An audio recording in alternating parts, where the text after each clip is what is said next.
Hello and welcome to this special presentation on the 100th anniversary of the San Remo Resolution.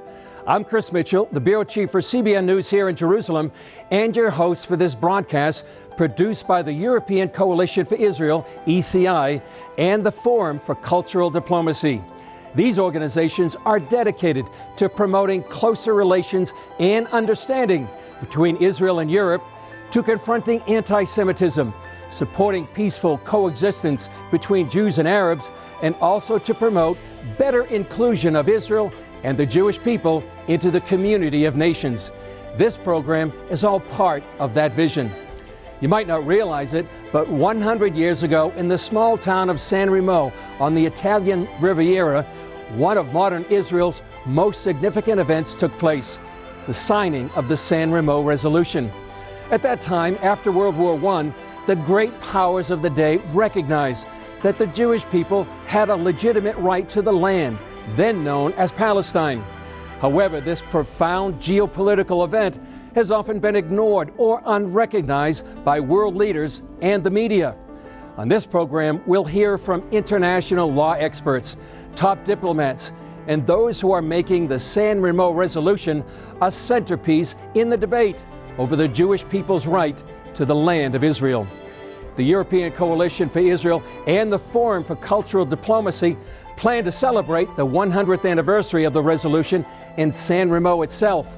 However, because of the global coronavirus pandemic, like most other events around the world, the gathering had to be postponed. But here's a personal greeting and message from the mayor of San Remo.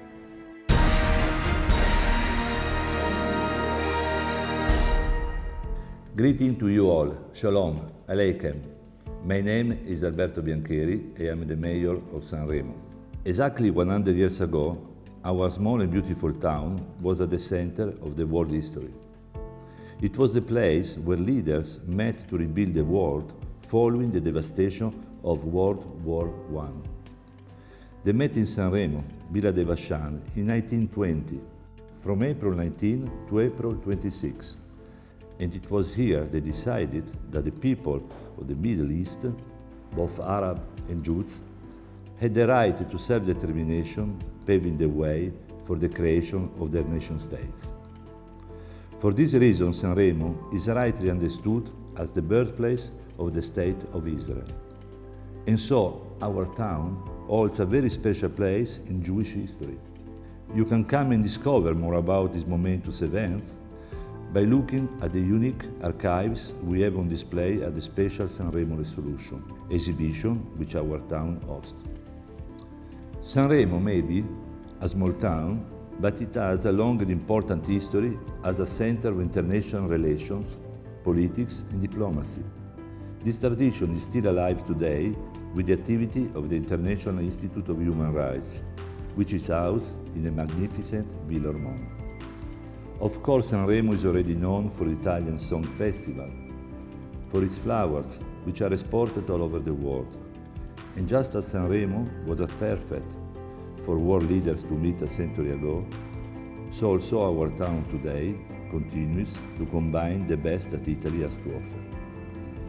San Remo boasts a unique combination of beautiful landscapes, historical villas, elegant gardens, as well as high-class hotel, famous cuisine, typical Italian hospitality, and one of the most beautiful seaside promenade and bike lanes in Europe.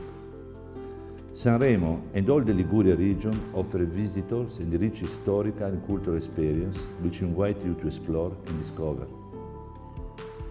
Dear friends from Israel and friends of Israel, we should all be in San Remo today to celebrate together the centenary of the historic signing of the San Remo Resolution, an event of great international significance. However, unfortunately, this is not possible, because as we all know, Italy and many other countries are facing the dramatic health emergency caused by the COVID-19 pandemic. But one day, and hopefully soon, this pandemic will be over and we can all return to the normal life and even travel. And when that day comes, it will be my pleasure to welcome you to our beautiful town. Dear friends, I look forward to meet you soon. I cannot wait to offer you the hospitality of our community. A big hug from San Remo. 10 years ago, the European Coalition for Israel hosted a gathering in San Remo on the 90th anniversary. This reporter had the privilege of covering that event. Thomas Sandel, the founder of ECI, organized that event, and it was attended by then Israeli Knesset member Danny Danon. He's now Israel's ambassador to the United Nations. Here's a clip of the report CBN News did following that meeting about the significance of the San Remo resolution. Before its defeat in World War I, the 400-year-old Ottoman Empire spread throughout the Middle East.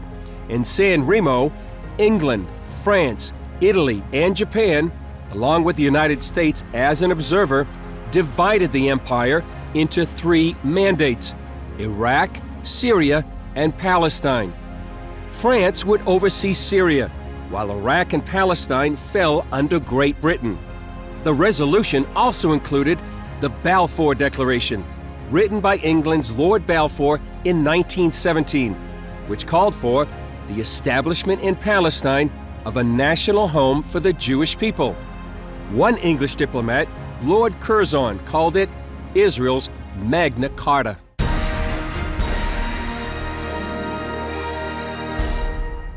This legal right of the Jewish people to the land of Israel has been little understood in the world. It's why ECI founder Thomas Sandel felt a duty to bring these historical facts to the table and make them a centerpiece of the international debate surrounding Israel. It's also why the documentary film Give Peace a Chance was produced after the 90th anniversary. Here's an excerpt.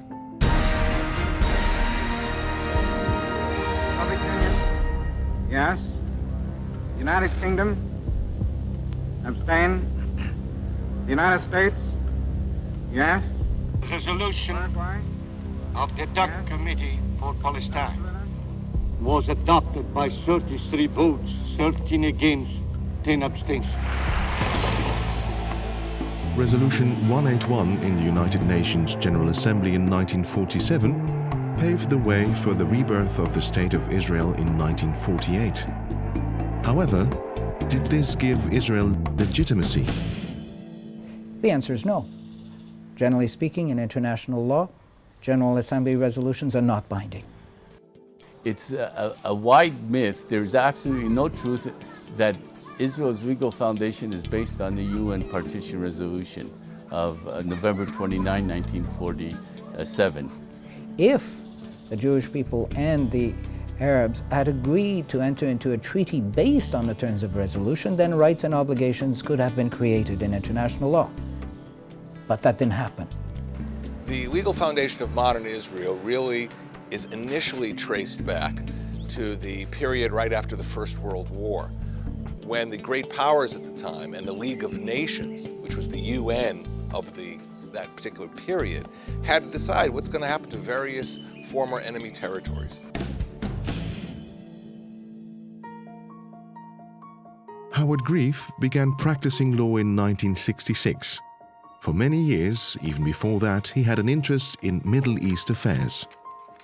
In the 1980s, he began to examine long-hidden documents in the British National Archives that minuted the San Remo Conference of 1920. As a result, he published the book, The Legal Foundation and Borders of Israel Under International Law. The San Remo Resolution. That is the basic constitutional document of the State of Israel under international law.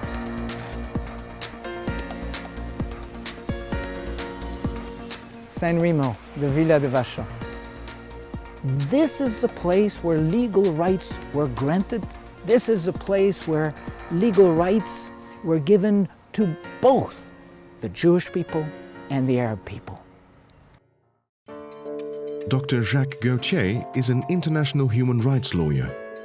For more than 25 years, his focus has been the legal status of Jerusalem under international law, which was the subject of his doctoral thesis. It's in this place that the leaders with the power to make binding dispositions with respect to the Ottoman territories deliberated and made the decision, having heard claims from the Zionist organization in Paris in 1919 during the Paris Peace Conference, having heard submissions from the Arab delegation in respect to what they wanted in the Ottoman territories. Having heard these submissions, a group of them gathered here and made final binding decisions in international law as to who would get what. At San Remo, that what had been exclusively a British approach receives the full backing of the international community. And in that sense, Israel's legitimacy is linked to an international decision at San Remo and not just a whim of British policy. In 1917, Lord Allenby conquered the Holy Land, and the Jews were promised a national home in Palestine by the Earl of Balfour, a policy endorsed by Woodrow Wilson and by the League of Nations, which made Palestine a British mandate. In the 1922 Palestine Mandate, the League of Nations together voted on a very special resolution. It decided that they would give recognition to the historic rights of the Jewish people. To do what? To reconstitute their national home. Now, if you look at that language, you see two things. You see they are recognizing a pre-existing right and not creating a new right. In other words, the historical rights of the Jewish people to this land were recognized by the great powers at the time, by the equivalent of the UN at the time. It was the Jewish people that were chosen to be the beneficiaries of a trust, a mandate under the care of the British government in respect to Palestine. It was the Arab inhabitants of the territories of Mesopotamia, Iraq now, Syria and Lebanon that were chosen to be the beneficiaries of a trust or a mandate. Part of it under the trusteeship of or mandate of the French, Syria and Lebanon, part of it under British supervision, Mesopotamia. I want to underline that the primary objective of the mandate for Palestine was to grant political rights in respect to Palestine to the Jewish people. The civil and religious rights of the Arabs as individuals were fully protected in the mandate document. But insofar as the national and collective rights and the collective political rights were concerned, these were reserved exclusively for the Jewish people because the Arabs were given those same rights, not in Palestine, but in the neighboring countries. And that is why today you have 21 Arab states and one Jewish state. The Second World War brought about the demise of the League of Nations. It was superseded by the United Nations in 1945. The Charter of the United Nations, which you are now signing, is a solid structure upon which we can build for a better world. How does this affect the rights of the Jewish people under international law? In the final resolution passed by the League in April of 1946, it is specified that the intent is that after the dissolution of the League, it is necessary to continue to look after the well-being and the development of the people concerned in each mandate. And for Palestine, that meant the Jewish people. So the rights that were recognized as inhering in the Jewish people were preserved by Article 80. There's nothing in the Charter which is to be construed in or by itself as taking away or altering the rights given to any people prior to the establishment of the United Nations. And I refer, for instance, to Article 80 of the Charter.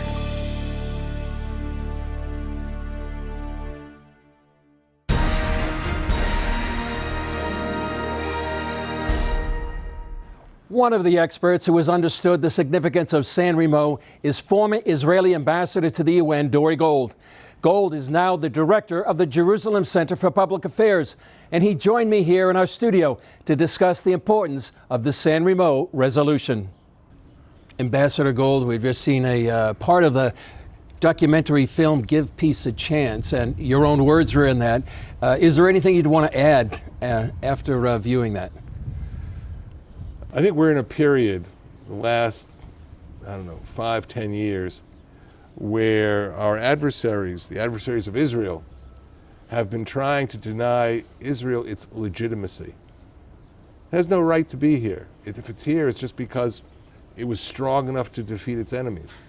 I think what the film does and what the reference to San Remo does is it shows that, in fact, the creation of a Jewish national home was widely backed by the international community way back then. So, going back 10 years, that documentary came out about 10 years ago. Has anything changed diplomatically, the status of the State of Israel? Well, there are a number of important changes. I think the most important one is the election of Donald Trump as President of the United States. Whatever people thought of the Trump administration at the very beginning, with respect to Israel, he's been its greatest defender. With respect to Jerusalem, with respect to the Golan Heights, and with respect to the security of the state. And there may be others out there who will join him in his positions. But right now, that stands out for most Israelis. 10 years ago, you were concerned about a unilateral declaration of a Palestinian state. And what has changed in those 10 years in that regard? There still is a danger that the Palestinians will go the unilateral track. And the Oslo agreements are pretty specific about this. That the parties are not supposed to undertake unilateral initiatives. Obviously, if the Palestinians do that, Israel will have to protect its interests in Judea and Samaria, in the West Bank, in parallel. Yeah. In the last 10 years, has the signing of the San Remo resolution had anything to do with the diplomatic status of Israel? People remember that there was a Paris Peace Conference. People remember that after World War II, there were Geneva Conventions signed, which affected international diplomacy for decades. But who remembers San Remo? It's not exactly out there as an issue that most people recall. But that's part of Israel's problem. Why is it that it's fighting for its legitimacy all the time? It's because the international treaties and agreements on which the state of Israel is based have been forgotten. So I think it's the role of every diplomat, and I was the head of the foreign ministry for a period of time. Our role is to remind the international community what are Israel's legal rights, what is the basis for the legitimacy of the modern Jewish state. And for that, San Remo is pivotal. And here we are on the 100th anniversary of the signing of the San Remo resolution. What can be done to make that more prominent in the diplomatic world? Well, in 1920, they didn't have social media.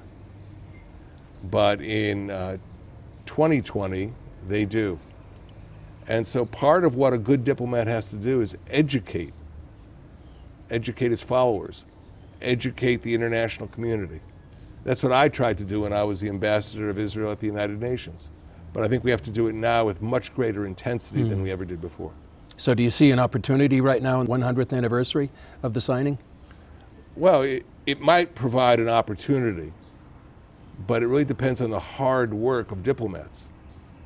You know, a good diplomat 100 years ago was measured by his ability to write a good, concise cable. A good diplomat today is measured by his ability to protect his country's rights on national television. And taking that into account, that is what Israelis are going to have to do in the future, far more than they ever did in the past. So would you say the world community or the international community has learned the lessons of San Remo, or is there much more work to be done? There's a lot more work to be done now. But the places where that work should be concentrated are places like universities, You know, I'm not worried about the students because the students are open to listening to both sides of an issue. I'm worried sometimes about the professors. And that is something that Israeli diplomats, Israeli ex-diplomats are gonna have to focus on in the next period of time as we move from the 100th anniversary of San Remo forward. You know, when I was reading about that period in history, we have a mandate for Syria, we have a mandate for Iraq, we have a mandate for Palestine. In the last 100 years, there seems to be no issue about the Syrian or the Iraqi mandate, but only about the Palestinian mandate to the British. Why do you believe that is? Well, there are a number of reasons why that issue has come up. Israel's adversaries have been trying to rob Israel of its legitimacy, of its right to exist. They use international history, they think, to their own advantage. But I think now people will have to learn this history properly and not allow some professor or some media figure to distort what went on 100 years ago. 100 years ago, it was clear as day that the restoration of a Jewish national home was supported by the majority of countries in the world. That was essentially the essence of the Palestine mandate of the League of Nations, and that reaffirmation of Jewish historical rights was retained by the United Nations in Article 80 of the UN Charter. So I think our people have to learn international history a little bit better and then use it on every occasion, on television, in social media, and wherever that history can be told. You mentioned Article 80. Article 80 is actually pivotal, isn't it? And it's mentioned in the documentary as well, to the status of the State of Israel. Well, what happened was you have the rights of the Jewish people to restore, to reconstitute their ancient homeland. And then somebody could say, well, wait a minute, those rights were granted by the League of Nations. After World War II, a new body replaces the League. It's the United Nations. So maybe those resolutions from the League are irrelevant. The UN, when it was founded, recognized that arguments like that might be made.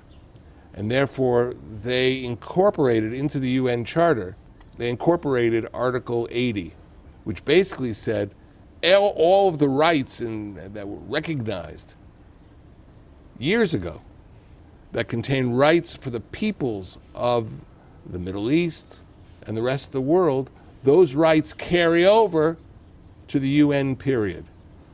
So the rights that we have, which we can easily point to, are now part of modern history and not just ancient history. Final question, Ambassador Gold. 100 years after the signing of the San Remo resolution, say you're back at the UN yourself, what would you do to make sure that the San Remo resolution was prominent in the minds and hearts of diplomats around the world? Well, the first thing you have to do is get a photocopy of it and make sure it's on the desk of every UN delegation. I used to do that when I was at the UN and point out that this is how the world community viewed the rights of the Jewish people way back in 1920. And then show through Article 80 that those rights were never suffocated, were never removed, were never erased, but are there today. And should be a guide for policy in the future. Ambassador Gold, appreciate your expertise very much. Welcome.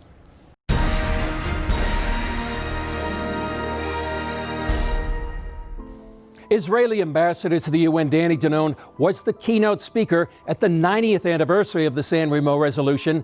And earlier, I spoke with both Ambassador Danon and Thomas Sandel, founder of ECI, who organized that event 10 years ago. Ambassador Danny Danon, thanks for joining us. You were there 10 years ago at the 90th anniversary. I remember that well. What are your thoughts as you reflect on that event 10 years ago? 10 years ago, I had the honor to participate in the landmark event in San Remo. It was an amazing event. And I think we have to continue to tell the story about San Remo. It is important for our future. It is important for our present. I remember marching into the villa with my colleagues from all around the world, Europe, Israel, the US, Canada, Latin America, and we all shared the same belief that we have to tell to the world what happened in this important position, in this important place many years ago. We will continue to share the story of San Remo with our colleagues all around the world. Thomas, I remember you inviting me to cover that event at the 90th anniversary. Why did you think it was so important to organize the 90th anniversary of the signing of the San Remo resolution? Well, Chris, you remember 10 years ago, very few people outside of a small circle of academics knew about the San Remo resolution. And when we discovered that this was the case and we were approaching the 90th anniversary, we knew that in order to raise awareness of this landmark event in Jewish history, we needed to go to the original site in San Remo, Villa de Vachan, on the very date of the 90th anniversary in order to make this a news story, which we managed to do, Chris, with your help. And this is important for two reasons, and I think it debunks two myths that are linked to the creation of the Jewish state. One is to say that, and very popular in BDS and other circles of enemies of Israel, to say that the Jewish people came as colonialists to this land and they stole it away from another people. False. The other narrative would say that Israel was given to the Jewish people as a compensation for the collective suffering that the Jewish people went through during the Holocaust. False. Already several decades before the Holocaust, an international treaty was signed in this place, in San Remo, on this very date. And this is what gives Israel legitimacy, and this is what is the legal foundation of the Jewish state. Ambassador Danon, you're now at the epicenter of world affairs there at the United Nations, 10 years after being there in San Remo. How important is the signing of the San Remo resolution as Israel takes its place among the nations? The San Remo resolution is not known all around the world. We have to work harder. We have to create awareness for the resolution. Also in the United Nations, when I speak as Israeli representative to the UN with my colleagues, most of them, unfortunately, they don't know about San Remo resolution. Some of them recognize the Balfour Declaration. Some of them recognize the votes at the United Nations, but we have to start from the beginning. That is why it's so important to continue to raise the awareness for San Remo resolution, to have a discussion in the General Assembly, to invite ambassadors to understand what exactly happened, because this is a principle when you speak about international law, when you speak about our right for self-determination. Thomas, in your view, what has happened in between the 90th and the 100th anniversaries of the signing of the San Remo resolution? Between these two anniversaries, we have been quite busy reaching out to especially the countries that made up the Supreme Council of the Principal Allied Powers. And we've been to national parliaments, to all these nations, including Japan, which was an interesting case because in Japan, nobody had ever heard about the San Remo resolution or that Japan was part of these countries that signed the resolution. But even in Japan, they found the original San Remo resolution in Japanese in their archives. And this is just one example how this was brought to the attention of the government of Japan for the first time ever, that they had played such a significant role role in the recreation of the State of Israel. But we've also been to the European Parliament in Brussels, to other national parliaments, and even spoken to ambassadors in the UN Security Council in New York. So I think that these last 10 years have we've been able, together with the international lawyers that we work together with, to raise more awareness of the importance of the San Remo resolution. Ambassador Danon, what in your view are the pillars of Israel's right to the land? When I speak about Israel's right for self-determination, I speak about few pillars. The first and most important pillar is the biblical right to the land. We have the biblical right to the land. You just need to open the Bible and read about it. The Bible is our deed to the land. I advocate about it in the Security Council, and I challenged my colleagues from the UN. I asked them, can you show me your deed to the land? Open the Bible and you will read about our biblical right to the land. After that, I speak a lot about the historical right to the land. You need to open the history books. You can look at the archaeological excavations in Jerusalem and understand that we were always there in Israel. We never left that land. Nobody gave us anything. It belongs to us for centuries. The third is international law. Yes, according to international law, we have full rights to the land. We go back to San Remo Resolution, Balfour Declaration, UN resolutions. So when you combine all of those ideas together, the biblical right, the historical right, and international law, you understand why we don't have to apologize about our existence. And we are optimistic that in the near future, more and more countries will recognize Israel. Today, we have diplomatic relations with more than 160 countries around the world, and every day we forge new relationships with new countries. I'm optimistic about it, but in order to secure our future, we have to learn our history. We have to go back to San Remo. We have to tell the stories. We have to share the information with the world. I want to thank you for sharing the story today. Thomas, as we look back to the 10 years, and now here we are on the 100th anniversary of the signing of the San Remo Resolution, where do we stand right now? Well, Chris, I think we are writing history today. On this 100th anniversary of the San Remo Resolution, for the first time ever, we have world leaders officially recognizing the importance of this landmark event. And as you have noted earlier in the program, we've had these letters from some of the most prominent leaders in the international community today, for the first time openly speaking about what happened here 100 years ago.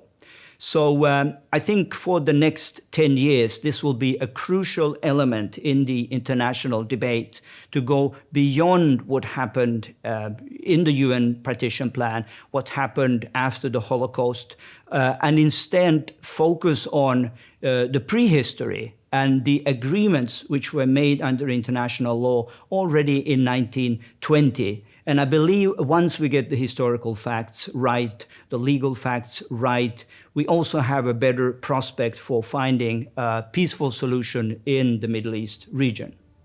Thank you, Ambassador Danon and Thomas.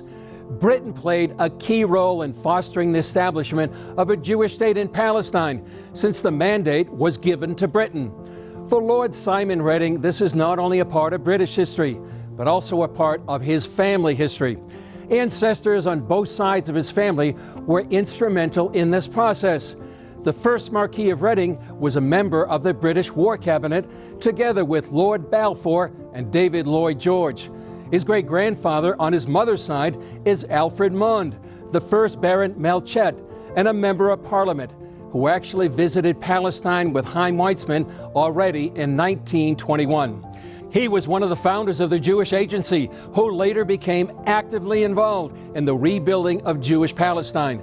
Today, you can find his name on the Israeli city Tel Mond, which he founded, and on street names bearing his name in many Israeli cities, including Tel Aviv. In an earlier interview on Revelation TV, he reflected on the history between the two nations, as well as Israeli-British relations today.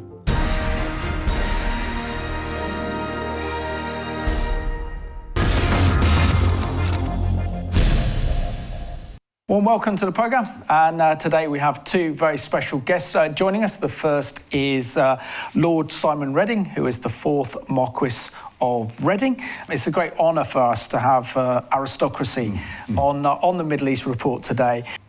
When did the Lord place a real love for Israel on your heart? Because you do have a Jewish background, don't you? I do, yes. I'm nearly half Jewish, and my grandfather and grandmother were both Jewish. And in fact, I first of all came to Israel in 1993, and in 1993 I was taken by Lady Sainsbury around Israel, and then really fell in love with the land and really rediscovered my Jewish roots, which I had sort of quietly forgotten about up until then. Amazing. Lord Reading, it was only 3 years ago that we all celebrated the 100th anniversary of the signing of the Balfour Declaration. And now, 3 years later, we are remembering the 100th anniversary of the San Remo Conference. In what way did this San Remo Conference and the agreement there actually implement the promise made to the Jewish people of a homeland through the Balfour Declaration? Right. So going back to the Balfour Declaration, November the 2nd, 1917.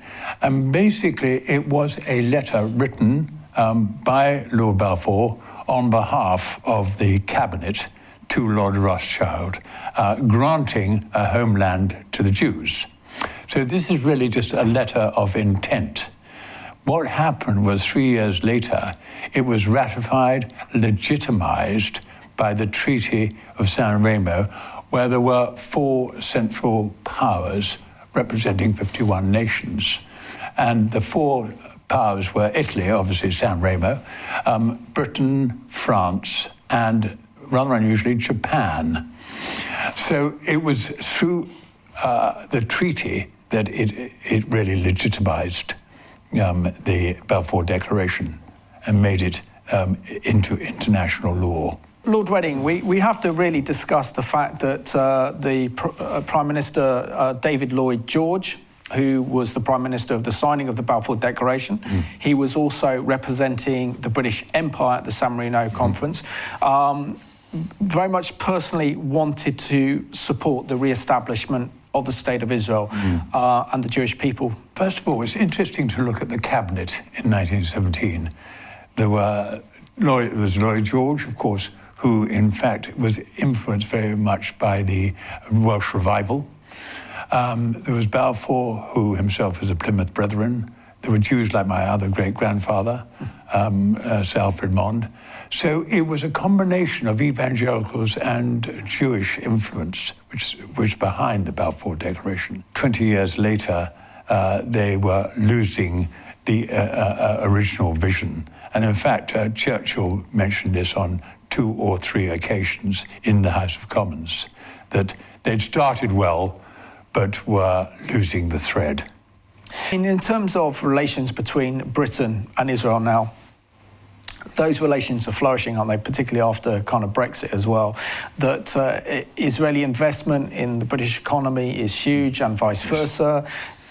Israeli military and security cooperation with Britain and Israel has never been stronger. Do you think, in your opinion, we've seen a repair of that breach 70 years on from the treatment of the Jewish people during the Mandate years? Yeah. I think there's it's a step-by-step process. And it does come, of course, from the Foreign Office. And I think Jeremy Hunt, the previous Foreign Secretary, was the person who really led the way. And I remember going to the Foreign Office and hearing him speak about his experience of some of the death camps. And it moved him very considerably. And of course, now we have Dominic Raab, whose father was a Holocaust survivor. So it's just gently shifting the policy towards Israel. And as you say, there are other indications, trade in trade is flourishing and there's an enormous amount of cooperation, and especially coming out of the EU, I believe the two countries will get far closer together. I think we can rectify it by building up relationships between the two countries, individuals, that there should be more interaction, particularly, I believe, at student level too. There should be more interchange of students, and generally speaking, we should be getting together, seeing each other more often.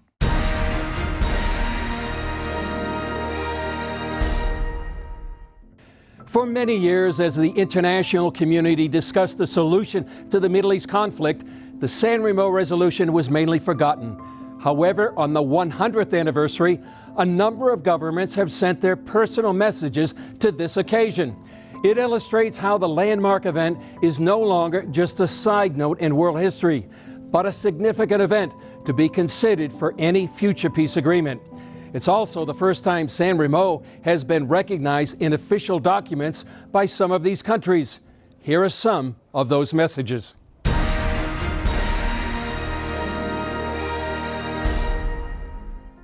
President of the State of Israel, Reuven Rivlin, it gives me the greatest pleasure to write to you as you gather to celebrate the 100th anniversary of the San Remo Conference, held at Castello di Vachan. There are few more seminal moments in the history of the return of the Jewish people to the land of Israel. Holding a conference to mark its centenary is an important reminder. I believe that now, 100 years later, we have an opportunity to make changes that will create a new Middle East, a region of stability, prosperity, security, and liberty for all peoples, whatever their beliefs, languages, and cultures. I wish you much success in your conference and send you warmest greetings from Jerusalem.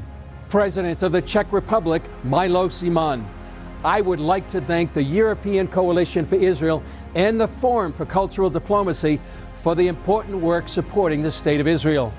I am very pleased to be able to contribute to the publication commemorating the 100th anniversary of San Remo Resolution, which has fundamentally changed the modern history of the Jewish people.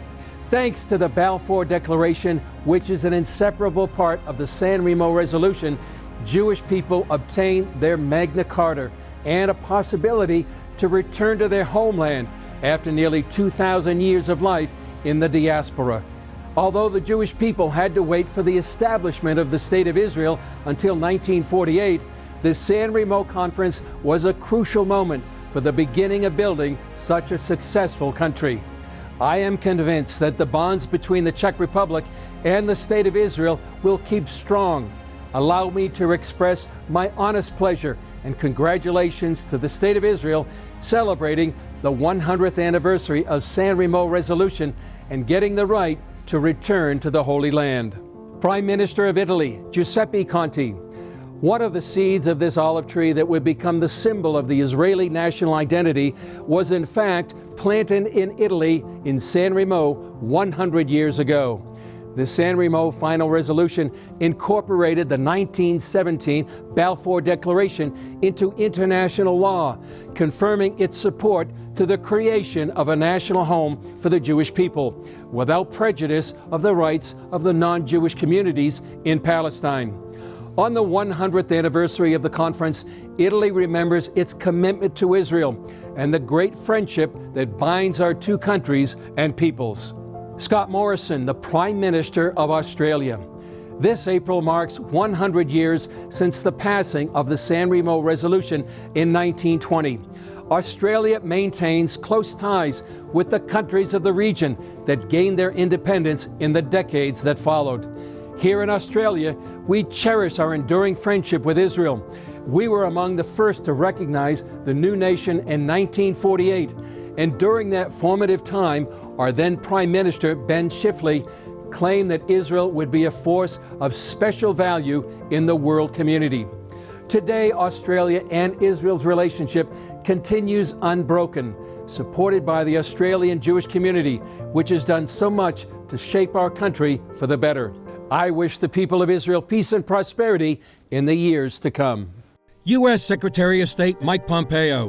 100 years ago today, the principal allied powers of Europe and Asia assembled in San Remo, Italy, and declared themselves committed to putting into effect the Balfour Declaration in favor of the establishment in Palestine of a national home for the Jewish people. That historic agreement marked the world's embrace of the unbreakable connection of the Jewish people to the land of Israel, an enduring constant from the time of patriarchs Abraham, Isaac, and Jacob, to the reigns of King David and Solomon, across the age of Jesus of Nazareth, and throughout the subsequent period of exile and dispersion. No country has done more to honor the spirit of the Balfour Declaration and the San Remo Resolution than the United States of America.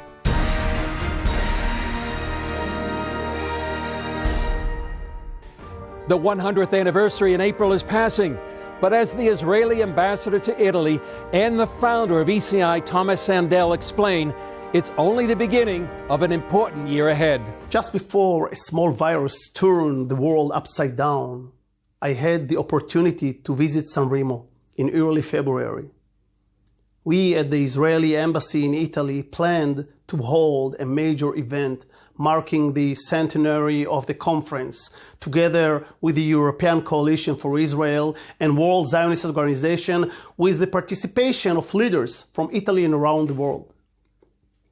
Anyone who studies closely the resolution adopted at the conference knows, contrary to some widespread misconceptions heard in today's world, international law stands firmly on the side of Israel and its policies. I visited the archives of the Italian Foreign Ministry, and my eye caught a telegram sent to the Italian Prime Minister at the time, Francesco Nitti, who participated in the San Remo hearings. Quote, "Hope the Supreme Council will settle the Palestine question in accordance with the Balfour Declaration, signed Community Achim Ne'emonim and Rabbi Benjamin Cohen from El Paso, Texas."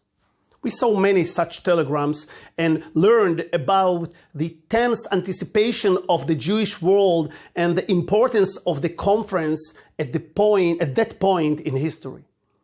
100 years have passed, and here we are again, in a world war, this time against an invisible enemy which threatens humanity with an infectious disease. The epidemic has disrupted our plans. The big event has been postponed and will be held in San Remo, hopefully on November 2nd, the day of the Balfour Declaration. How symbolic. I expect you will hear a lot this evening about the historic conference. Let me stress just one point. The Balfour Declaration is more famous than any other document in Zionist historiography, except perhaps Israel's Declaration of Independence. But it was a non-binding declaration. The San Remo resolution transformed it into international law and gave it the force of a legal instrument. In fact, on April 25, 1920, for the first time since the destruction of Jerusalem in the first century, the nations of the world recognized our legal title to the land of Israel, which was then known as Palestine or Palestina, since Emperor Hadrian changed its name in order to try to break the connection between the Jews and Judea and between the people of Israel and the land of Israel. The international community accepted the request of the Zionist movement to reconstitute what we once had. That is why Chaim Weizmann defined San Remo as the most momentous political event in the whole history of the Zionist movement, and it is perhaps no exaggeration to say in the whole history of our people since the exile. In fact, of all the Middle East, Iraq, Syria, Lebanon, Saudi Arabia, Yemen, and more, 99% was given to the Arabs and 1% to the Jews. For some reason, only that 1% is being put into question. In the centuries before the conference, Palestine was a remote province in the Ottoman Empire. American writer Mark Twain visited there in 1867 and described it as a land which sits in sackcloth and ashes. Over it broods the spell of a curse that has withered its fields and fettered its energies. Unknowingly, he echoed the biblical curse verses from Leviticus.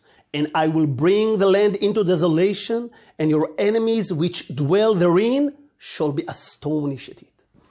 Palestine was not a territorial gift to any ruler, as was the case with other territories in the Middle East.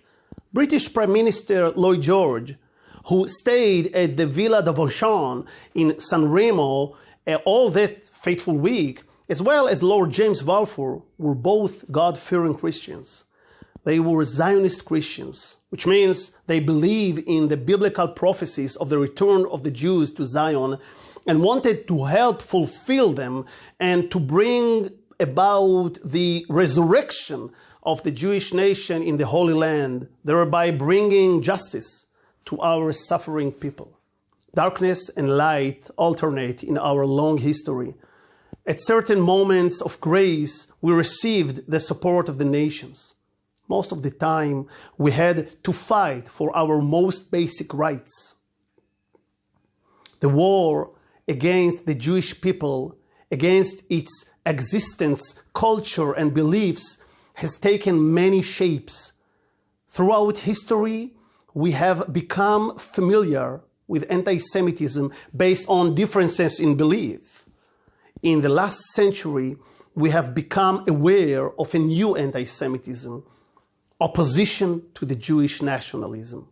This anti-Semitism seeks to delegitimize the very existence of our state, often focusing on the claim that Israel's presence in Samaria and Judea, the cradle of our ancient civilization, and even Israeli sovereignty in Jerusalem, contravene international law. Well, the answer is in the San Remo resolution. At the root of this war against the state of Israel is a war against the return of the Jews to history and to their land.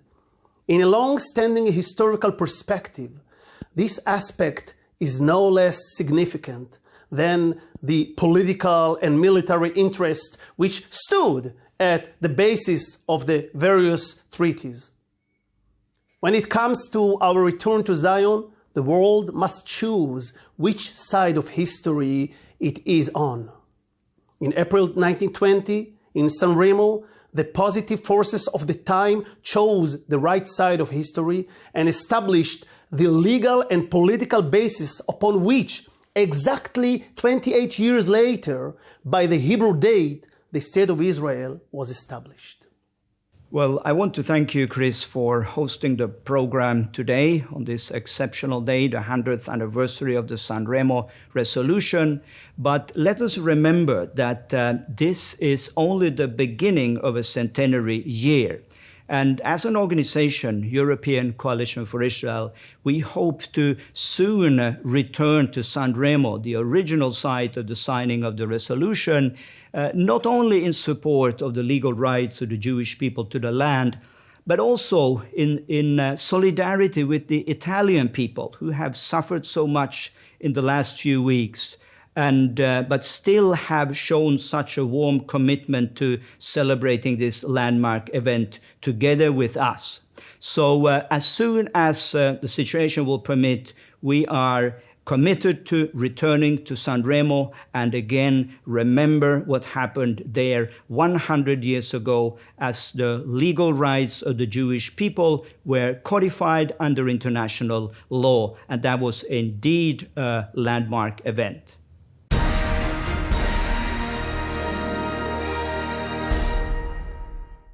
Finally, here's an important message from Israeli Prime Minister Benjamin Netanyahu on this special anniversary.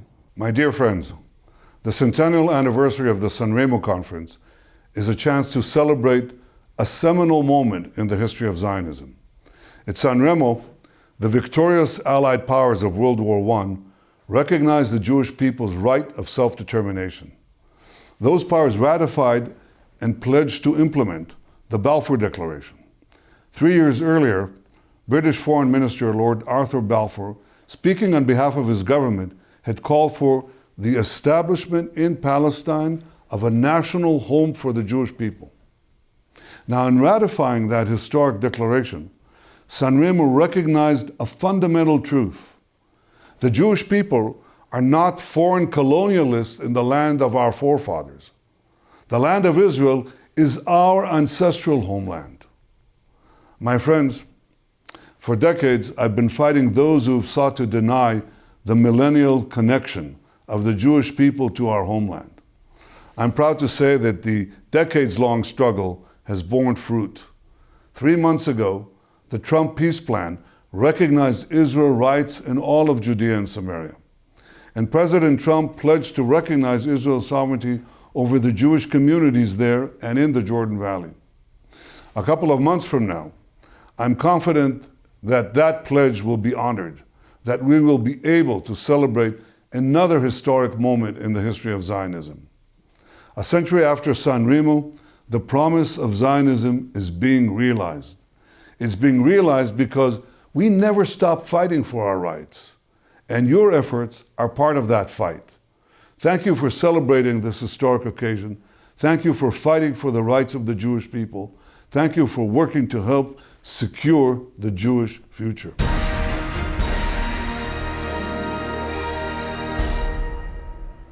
Thank you so much for joining us on this special program on the anniversary of the signing of the San Remo Resolution. As you have seen and heard, it is the centerpiece of Israel's right to the land under international law. It's also the hope of many that the leaders of the world will recognize this historic event where Israel took its rightful place among the nations. We end this program with another hope, the anthem of the Jewish state and the cry of the Jewish people throughout the ages, Hatikva, the hope.